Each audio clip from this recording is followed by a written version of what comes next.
नमस्कार, आप देख रहे हैं इंडिया वॉइस। मैं हूं आपके साथ जोई सिंह और बड़ी जानकारी सामने आ रही है। राज्यसभा की 3 राज्यों की 15 सीटों के लिए मतदान, यूपी के लिए 10 सीटों के लिए हो रही वोटिंग। यूपी में बीजेपी के पास पर्याप्त बहुमत, तो ये बड़ी जानकारी सामने आ रही है। उत्तर प्रदेश में बीजेपी के पास जो है पर्याप्त बहुमत है। 7 सीटों के लिए बीजेपी के पास पर्याप्त बहुमत है। वहीं 2 सीटों के लिए सपा के पास भी पर्याप्त बहुमत। 8वीं सीट के लिए हो सकती है कांटे की टक्कर। तो 8वीं सीट पर जो है बात अटकी हुई है और यहां जो है कांटे की टक्कर देखने को मिल सकती है। तो सपा के पास बात करें तो 2 सीटों के लिए पर्याप्त बहुमत है। वहीं बीजेपी के पास 7 सीटों के लिए पर्याप्त बहुमत है। तो यूपी में बीजेपी के पास पर्याप्त बहुमत है और यूपी के लिए 10 सीटों के लिए वोटिंग जो है हो रही है और राज्यसभा की 3 राज्यों की 15 सीटों के लिए मतदान जारी है। और इसी खबर पर ज्यादा जानकारी के साथ मोहम्मद आसिफ बेग हमारे साथ जुड़ गए। आसिफ, क्या अपडेट है? चुनाव जो है शुरू हो चुका है, मतदान जो है किए जा रहे हैं। जी बिल्कुल, आज 10 सीटों पर चुनाव के लिए विधायक जो है पहुंच चुके हैं। वोटिंग भी सुबह 9 बजे से शुरू हो चुकी है। अगर बात करें वोटिंग की तो UP CM Yogi Adityanath, Sapa supremo Akhilesh Yadav समेत कई विधायक वोटिंग कर चुके हैं। लेकिन सबसे बड़ा दिलचस्प पहलू यह सामने आया है कि जिस तरह से समाजवादी पार्टी ने तैयारी कर रखी थी कि और दावा भी कर रही थी कि उनके प्रत्याशियों की जीत पक्की होगी, लेकिन जब संजय सेठ को बीजेपी ने प्रत्याशी बनाया और उसके बाद जो है मुकाबला भी काफ़ी दिलचस्प हो चला और एक तरह से दोनों तरफ से सेंधमारी की जो है प्रक्रिया भी शुरू हो गई। लेकिन जिस तरह से समाजवादी पार्टी के 8 विधायक जो है दूरी बना लिए और यह कहा जा रहा है कि जो मुख्य सचेतक मनोज पांडे थे उन्होंने पार्टी से इस्तीफा भी देकर सभी को चौंका दिया है।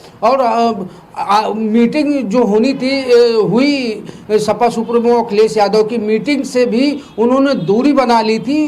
और दूसरी तरफ पूजा पाल, पल्लवी पटेल, महाराजी देवी, राकेश प्रताप सिंह, राकेश पांडे, अभय सिंह समेत 8 विधायक जो है समाजवादी पार्टी से पूरी तरह से दूरी बना लिए थे। तो माना जा रहा था, कयास भी लगाया जा रहा था कि यह लोग क्रॉस वोटिंग करें। आज मतदान करने के लिए अभय प्रताप सिंह, राकेश प्रताप सिंह और अभय सिंह तीनों एक साथ गाड़ी से पहुंचे और उन्होंने साफ तौर पर कहा कि उन्होंने अपनी अंतरात्मा सुन ली। उनका साफ तौर पर कहना था कि वह वोटिंग जो है कहीं ना कहीं बीजेपी के पक्ष में करेंगे।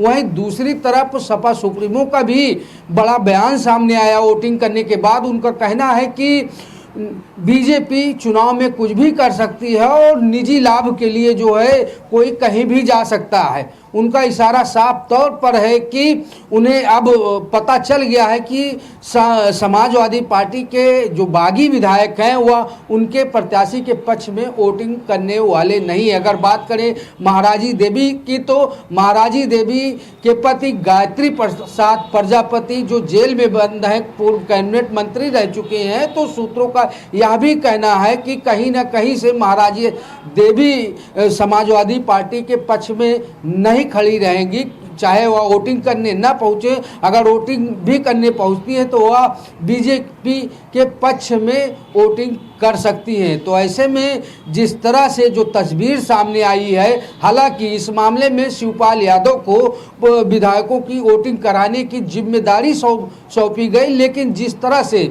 बीजेपी में चाणक्यों की अनगिनत संख्या है, तो ऐसे में कहीं ना कहीं बीजेपी के सामने जो है समाजवादी पार्टी पूरी तरह से जो है ढेर दिखाई दे रही है। और यह भी माना जा रहा है कि समाजवादी पार्टी की सिर्फ 2 ही सीटें जिताऊ हैं। तीसरे आलोक रंजन की जो सीट है वह पूरी तरह से फंसती दिख रही है, क्योंकि भारी संख्या में जो है क्रॉस वोटिंग की संभावनाएं भी सामने आ चुकी हैं। जी आसिफ, हम बात करें तो अभी 8 विधायक जो है मीटिंग में शामिल नहीं हुए सपा के, जिनमें से एक ने तो कड़ा झटका दे दिया है अखिलेश को। लेकिन अब जो बचे हुए विधायक है, क्या लगता है उनका रुख भी अब साफ हो जाएगा? जी बिल्कुल जी, बता दूं कि सारा रुख साफ हो चुका है। जब अखिलेश यादव मीटिंग कर रहे थे और अपने विधायकों के साथ डिनर पार्टी कर रहे थे, तो उस समय राकेश प्रताप सिंह, अभय सिंह, राकेश पांडे जो है बीजेपी विधायक राजेश्वर सिंह के साथ दावत उड़ा रहे थे।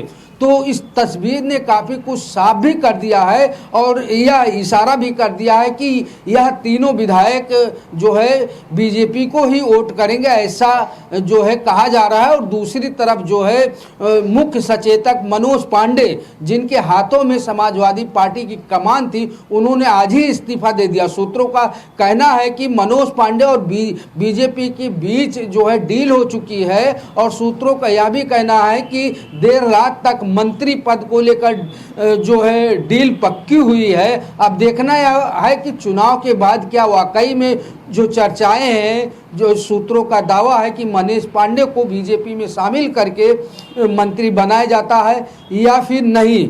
वहीं दूसरी तरफ राकेश पांडे अंबेडकर नगर से सपा विधायक है, लेकिन उनके बेटे रितेश पांडे जो है बीजेपी में शामिल हो चुके हैं। और कहा यह भी जा रहा है कि अगर वह समाजवादी पार्टी के पक्ष में वोटिंग करते हैं तो कहीं ना कहीं जो है रितेश पांडे का टिकट भी कट सकता है। तो यहाँ भी एक तरह से राकेश पांडे पर दबाव है। वहीं दूसरी तरफ राकेश प्रताप सिंह की बात करें तो राकेश प्रताप सिंह पहले भी जो है आशंका व्यक्त की जा रही थी कि वह राजा भैया के संपर्क में हैं। राकेश प्रताप सिंह के साथ साथ जो है अभय सिंह भी राजा भैया के पूरी तरह से संपर्क में थे। सूत्रों का यह भी कहना है कि राकेश प्रताप सिंह ने राजा भैया से मुलाकात की, क्योंकि मास्टर चाबी अभी तक जो पेज फंसा था, मास्टर चाबी राजा भैया के पास थी। और वहीं दूसरी तरफ जो है जिस तरह से राजा भैया ने ऐलान कर दिया कि वह बीजेपी के पक्ष में वोट करेंगे। हालांकि जो है नरेश उत्तम के राजा भैया के पास पहुंचने से कहीं न कहीं जो है राजा भैया के का भी भाव बढ़ गया।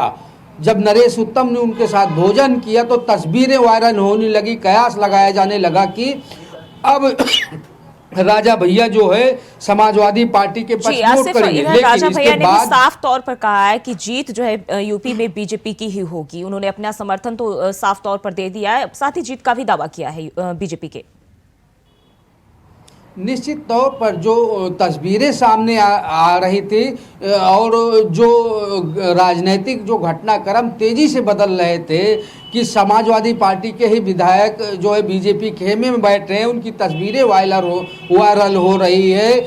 और समाजवादी पार्टी सुप्रीमो अखिलेश यादव को कई उनके जो निष्ठावान विधायकों ने उनको आगाह भी किया था, लेकिन जो है समाजवादी पार्टी सुप्रीमो अखिलेश यादव को एक तरह से विश्वास था कि उनके विधायक क्रॉस वोटिंग नहीं करेंगे।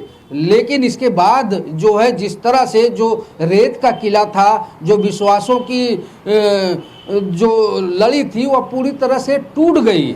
अब जो है यह कहा जा रहा है कि जो बीजेपी के प्रत्याशी हैं संजय सेठ भी वह जीत की कगार पर पहुंच चुके हैं, क्योंकि बड़े पैमाने पर क्रॉस वोटिंग हो चुकी है। और समाजवादी पार्टी के पास महज 108 ही वोट थे। 8 विधायक अगर जाते हैं तो जो आंकड़ा है, क्योंकि एक प्रत्याशी को 37 वोटों की ज़रूरत पड़ेगी, तो ऐसे में बड़ी जो है चिंता वाली बात सपा के सामने हो गई है। और जो यह विधायकों का पाला बदल का खेल है, अब कहीं ना कहीं बीजेपी को फ़ायदा पहुंचा रहा है। और जो दावा किया जा रहा है बीजेपी की तरफ से और राजा भैया की तरफ से, यह कहीं ना कहीं सच भी दिखाई दे रहा है। हालांकि जिस तरह से राजा भैया ने यू टर्न लिया और शुरुआती दौर में फ़ोटो वायरल हुई और अंदाज़ा लगाया गया कि राजा भैया समाजवादी पार्टी की खेमे में रहेंगे, लेकिन यू टर्न लेकर कहीं ना कहीं उन्होंने समाजवादी पार्टी से बड़ा बदला भी लिया है। क्योंकि जिस तरह से राजा भैया को 2019 के चुनाव में झटका लगा था और समाजवादी पार्टी ने ही झटका दिया था बसपा सुप्रीमो मायावती से हाथ मिलाकर, तो यह नाराजगी जो है लगातार बढ़ गई थी और इसका बदला शायद समाजवादी पार्टी से राजा भैया ने ले लिया है। अब जो है तस्वीरें जो है शाम तक क्लियर हो जाएगी। वहीं दूसरी तरफ जो ही बात करें जो है सपा सुप्रीमो अखिलेश यादव की, तो वह पूरी तरह से एक्शन मोड में आ गए हैं। उनको भी क्रॉस वोटिंग की सारी जानकारी मिल चुकी है, तो वह आने वाले दिनों में जल्द ही फैसला लेंगे कि ऐसे जो बागी विधायक हैं जो पार्टी के साथ धोखा कर रहे हैं और समाजवादी पार्टी की नैया डुबो रहे हैं, तो उनसे भी निपटने की तैयारी समाजवादी पार्टी ने कर ली है, ऐसा सूत्रों का कहना भी है। जी आसिफ, बहुत बहुत शुक्रिया आपका तमाम जानकारी के लिए। और बढ़ते आगे, प्रधानमंत्री नरेंद्र मोदी ने देश में 553 रेलवे स्टेशनों के पुनर्विकास के लिए नींव रखी। रेलवे स्टेशन के लिए बड़ा दिन जो है माना जा रहा है कल का, और पीएम मोदी ने इस दौरान क्या कुछ कहा, चलिए आपको सुनाते हैं। आज एक साथ रेलवे से जुड़ी 2000 से अधिक परियोजनाओं का शिलान्यास और लोकार्पण हुआ है। अभी तो इस सरकार के तीसरे टर्म की शुरुआत जून महीने से होने वाली है। अभी से जिस स्केल पर काम होना शुरू हो गया है, जिस स्पीड पर काम होना शुरू हो गया है, वो सबको हैरत में डालने वाला है। मोदी जब विकसित भारत की बात करता है तो इसके सूत्रधार और सबसे बड़े लाभार्थी देश के युवा ही है। आज की इन परियोजनाओं से देश के लाखों नौजवानों को रोजगार और स्वरोजगार के नए अवसर मिलेंगे। विकसित भारत युवाओं के सपनों का भारत है, इसलिए विकसित भारत कैसा होगा ये तय करने का सबसे अधिक हक वो भी उन्हीं को है। रेलवे को हमारे यहां की स्वार्थ भरी राजनीति का शिकार होना पड़ा, लेकिन अब भारतीय रेलवे देशवासियों के लिए ईज ऑफ ट्रैवल का मुख्य आधार बन रही है। जिस रेलवे के हमेशा घाटे में होने का रोना रोया जाता था, आज वो रेलवे परिवर्तन के सबसे बड़े दौर से गुजर रही है। नदी नहर में पानी चाहे कितना भी क्यों न हो, अगर मेड़ टूटी हुई हो तो किसान के खेत तक बहुत ही कम पानी पहुंचेगा।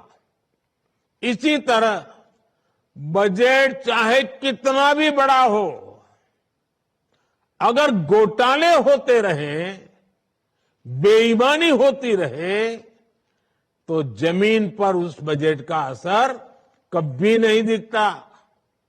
बीते 10 वर्षों में हमने बड़े बड़े घोटालों को, सरकारी पैसे की लूट को बचाया है। और वहीं 2024 लोकसभा चुनाव से पहले कांग्रेस को केरल में झटका लगा है। इंडिया अलायंस की घटक दल सीपीआई ने राज्य की 4 सीटों पर उम्मीदवारों के नाम का ऐलान किया है।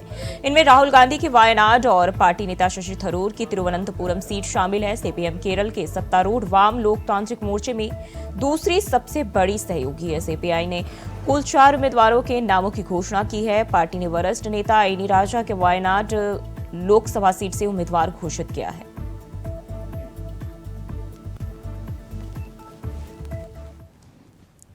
और प्रधानमंत्री नरेंद्र मोदी ने अमृतकाल में 554 रेलवे स्टेशनों का पुनर्विकास के लिए वर्चुअली शिलान्यास किया। इसमें कानपुर के गोविंदपुरी और अनवरगंज रेलवे स्टेशन भी शामिल है। पुराने ढांचे पर चल रहे स्टेशनों को अत्याधुनिक बनाया जाएगा। आयोजन अपने आप में बहुत खास है। खास इसलिए क्योंकि ये एक साथ भारत के सबसे बड़े 2 एग्जीबिशन सेंटर्स भारत मंडपम और यशोभूमि एक साथ दोनों में हो रहा है।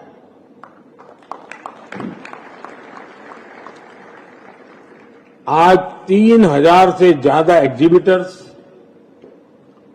100 देशों के करीब 3000 खरीदार, 40,000 से ट्रेड विजिटर्स एक साथ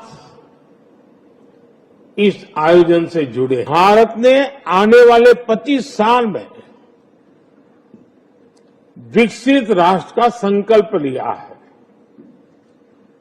विकसित भारत के 4 प्रमुख स्तंभ हैं: गरीब, युवा, किसान और महिलाएं। और भारत का टेक्सटाइल सेक्टर इन चारों यानी गरीब, युवा, किसान और महिलाएं सभी से जुड़ा हुआ है। इसलिए भारत टैक्स ऐसे इस आयोजन का महत्व बहुत बढ़ जाता है। साथियों, विकसित भारत के निर्माण में टेक्सटाइल सेक्टर का योगदान और बढ़ाने के लिए हम बहुत विस्तृत दायरे में काम कर रहे हैं। हमने कारीगरों और बाजार के बीच की दूरी कम की है। देश में डायरेक्ट सेल्स, एग्जीबिशंस और ऑनलाइन प्लेटफॉर्म जैसी सुविधाएं बढ़ाई गई हैं। साथियों, आने वाले समय में देश के अलग अलग राज्यों में 7 पीएम मित्र पार्क बनाए जा रहे हैं। ये योजना आप जैसे साथियों के लिए कितने बड़े अवसर लेके आने वाली है, इसकी कल्पना कर सकते। आज भारत में हम स्केल के साथ ही इस सेक्टर में स्किल पर भी बहुत जोर दे रहे हैं। देश में national institute of fashion technology यानी निट का नेटवर्क 19 संस्थानों तक पहुंच चुका है। इन संस्थानों से आसपास के बुनकरों और कारीगरों को भी जोड़ा जा रहा है। और इसी बीच एक बड़ी खबर सामने आ रही है। सपा सांसद शफीकुर रहमान बर्क का निधन। सपा के सांसद शफीकुर रहमान बर्क का निधन हो गया है। संभल से सपा के सांसद थे और 93 साल की उम्र में अंतिम सांस ली है और मुरादाबाद के अस्पताल में चल रहा था इलाज।